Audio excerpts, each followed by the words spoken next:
Hi, third grade scholars. It's Mrs. Moore here. Today I get to teach you our third measurement lesson. However, today we're not measuring liquid capacity or the amount of liquid in a container. We get to measure the weight of objects or how heavy or light an object is. So, by the end of this lesson, you will be able to determine the most appropriate customary unit to use to measure weight. Our three units that we will focus on today are ounces, pounds, and tons. Third graders, as always, let's begin by reviewing what we already learned during our first two lessons. Please make sure you have a piece of scratch paper or notebook, a pencil, and your math packet handy next to you so that you're able to participate in this lesson with me. What do you already know about measuring liquid? How do we measure the amount of liquid in a container? What is that called? If you said that the amount of liquid a container holds is called its capacity or volume, you were exactly correct. I have a challenge for you. Pause the video and use your scratch paper to write down the customary units we use to measure liquid capacity and even the metric units we use to measure liquid capacity. You can look back at your helper if you'd like to. Please pause the video and write them all down. Was anyone able to remember all of the units we use in the metric system and the standard customary system? Yes, so for customary units, we measure really small amounts of liquid in cups, medium amounts of liquid in pints and quarts, and large amounts of liquid in gallons. In the metric system, there are only two units, milliliters, which is a very small amount of liquid, and liters, which we use to measure medium and large amounts of liquid. Give yourselves a pat on the back. You have done an excellent job learning about how to measure liquid capacity. So our new learning today is measuring the weight of objects, or how heavy or light an object is. So I want you to pause the video and consider, what is weight? And how much do these objects below weigh? Fantastic. So weight is how heavy or light an object is, how much it weighs. When you go to the doctor, they measure the amount that you weigh. So what is weight? When we talk about an object's weight, we're actually referring to how hard gravity is pulling on it. Do you remember gravity from our astronomy unit? It's that force that attracts objects to one another. It's how we stay on Earth. So the heavier an object, the more force we have to use to overcome gravity and lift the object. Lighter objects require less force to move. That's why we'd have to work harder to lift a stack of books than a paperclip, because we know the larger an object is and the more mass it has, the harder gravity pulls on it, so the harder it is to lift. So weight is just how hard gravity is pulling on an object. We measure weight using standard units just like we measure length and capacity using standard units. There are two systems of measurement units, customary, which we'll learn about today. It's what we use in the United States mostly, and metric, which is used pretty much everywhere else. We will get to learn about both so that you're really confident understanding both the customary and the metric system. So let's review a little bit about what we know about weight versus mass and how they're different. We learned about this a little earlier in the year. If you want, you can pause and write down what you remember. So you know if you weighed 100 pounds on Earth, you would weigh about 16 pounds on the moon because there's less gravity pulling down on an object on the moon. And if you were in outer space floating freely, which we know we could never do for various reasons, you would weigh 0 pounds because there's no gravity.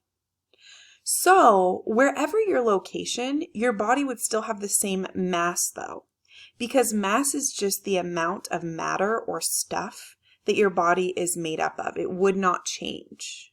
But your weight would change depending upon how much gravity there is where you are. Well, we're all on Earth.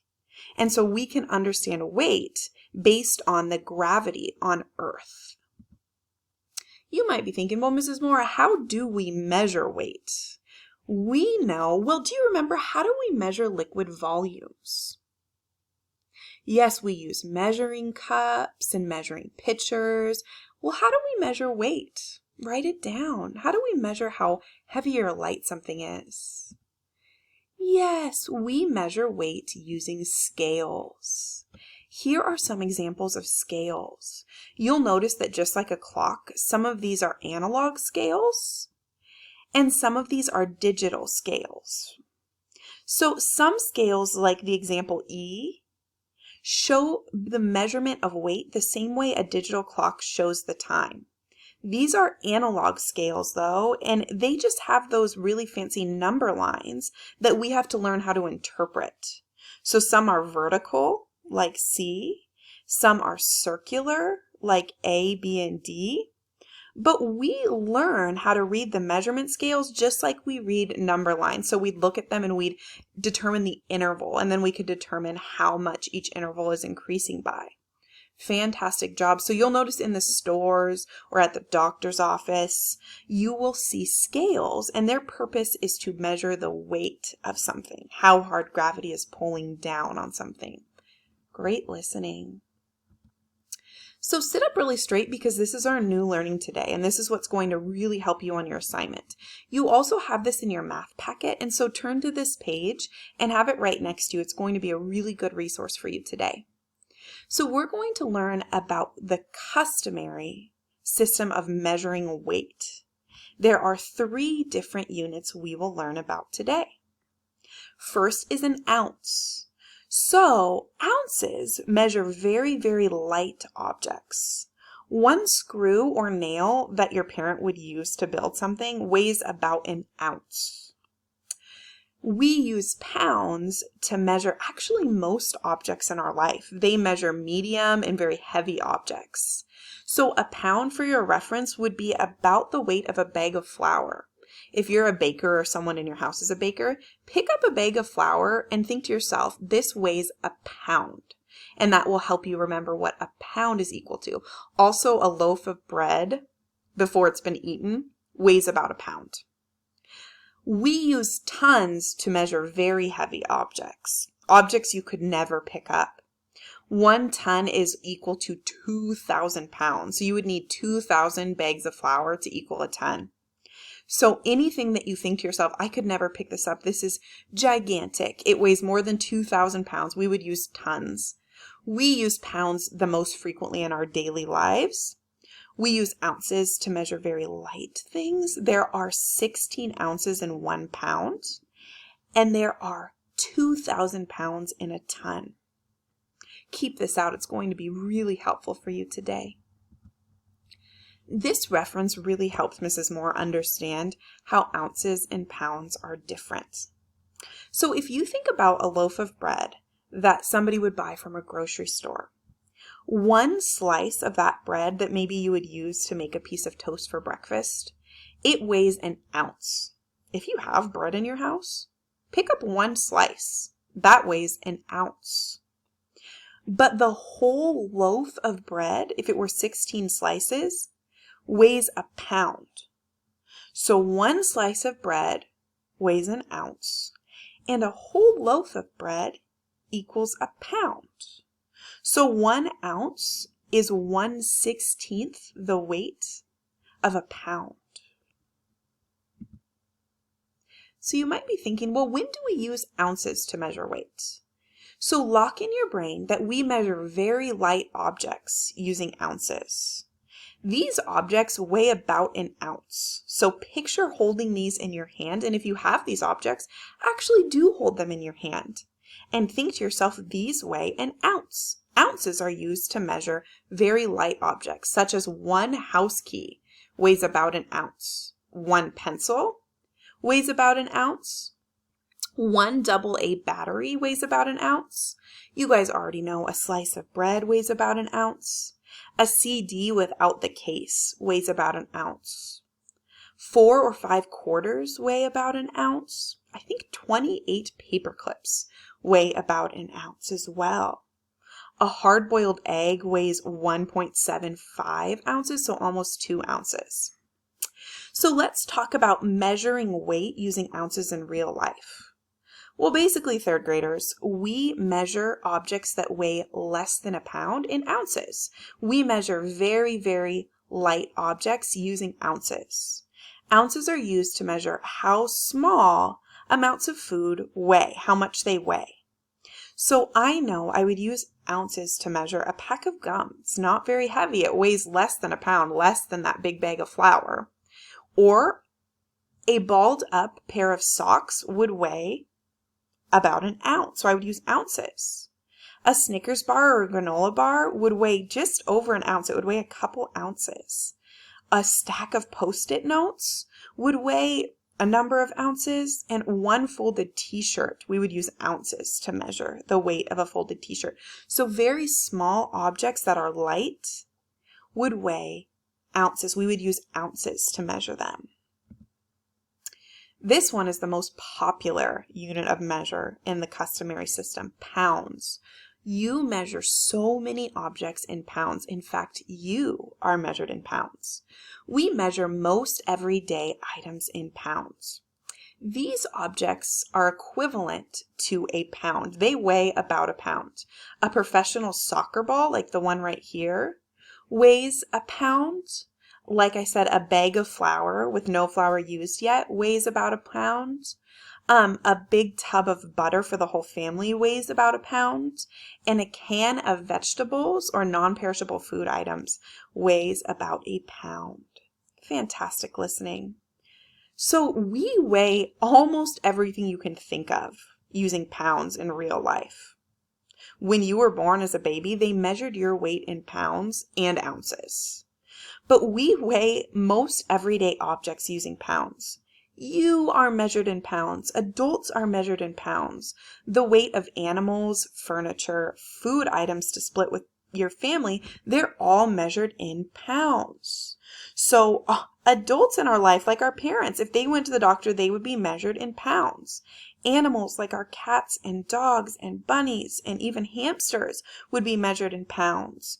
Chairs and furniture in our house would be measured in pounds, even if they're kind of heavy, like your kitchen table. A desk where you do your work would be measured in pounds.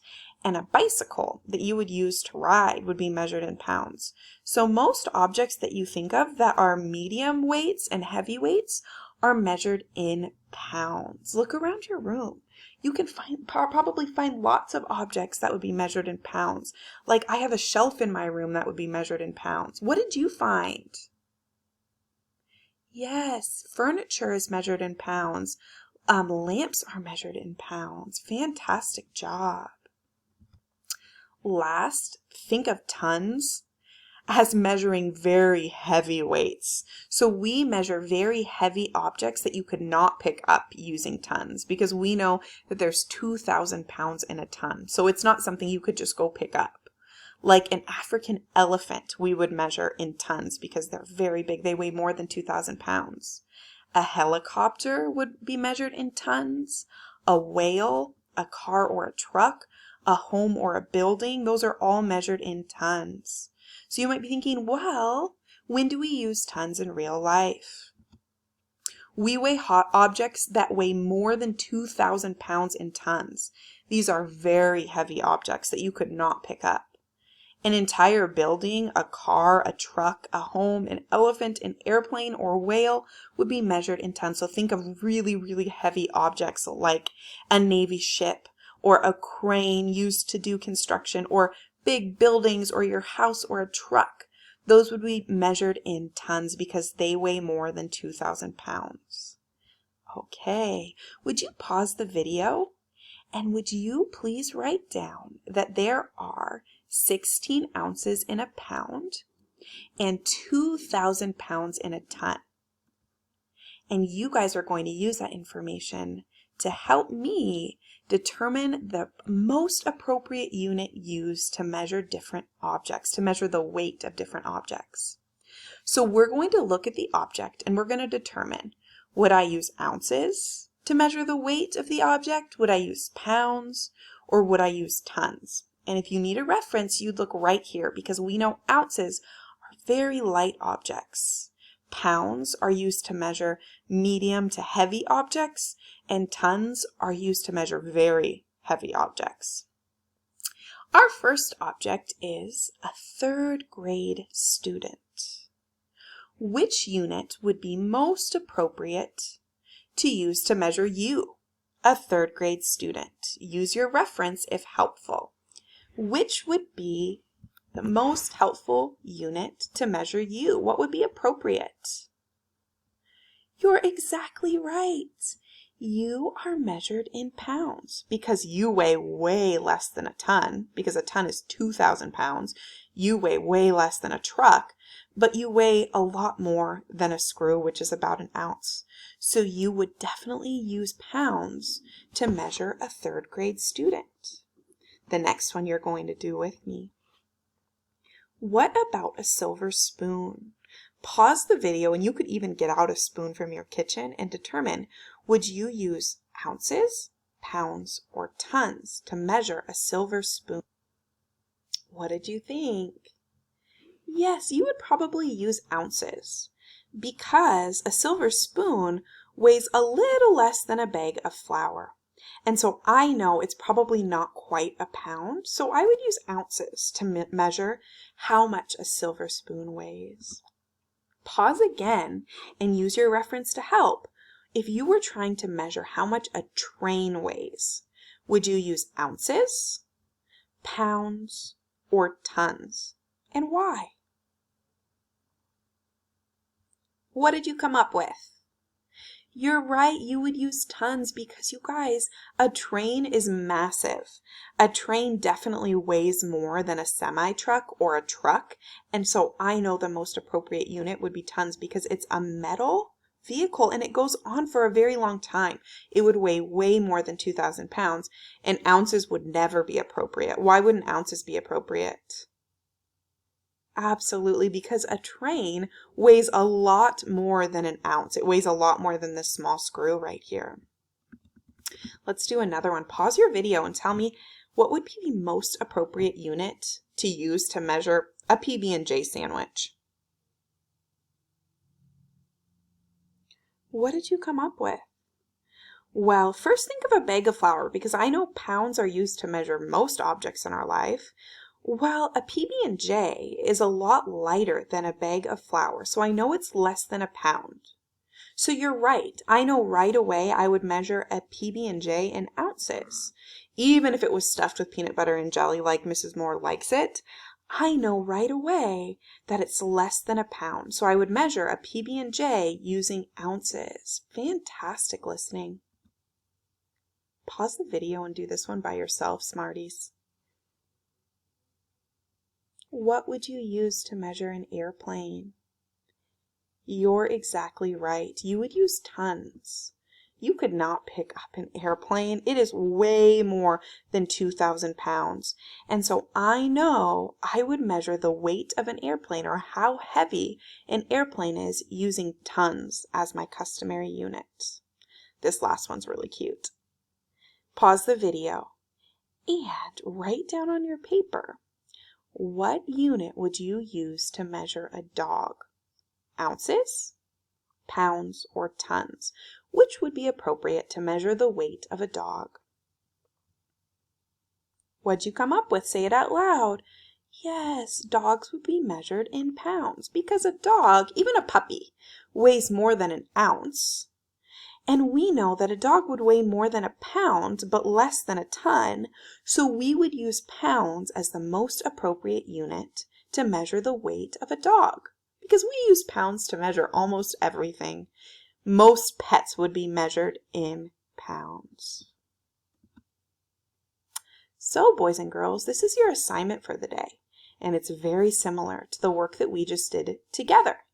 So after you watch my video and take notes on the different units you would use to measure the weights of different objects, you will get to do this assignment on your own. So here I give you an object, and then you get to choose the most appropriate customary unit to measure the weight of the object. Remember, your three answers are ounces, pounds, or tons. Those are your three options. So use your reference to help you. I did the first one for you as always. The first object was a new puppy. We know right away you would use pounds because a new puppy weighs more than a bag of flour, but much less than a truck. And so I know that I would use pounds to determine the amount a puppy weighs. You guys will get to do a lot more objects on this sheet. Please use your reference page in your packet to help you. I cannot wait to grade your work and to see your wonderful thinking. Thank you for your fantastic listening. Goodbye, third graders.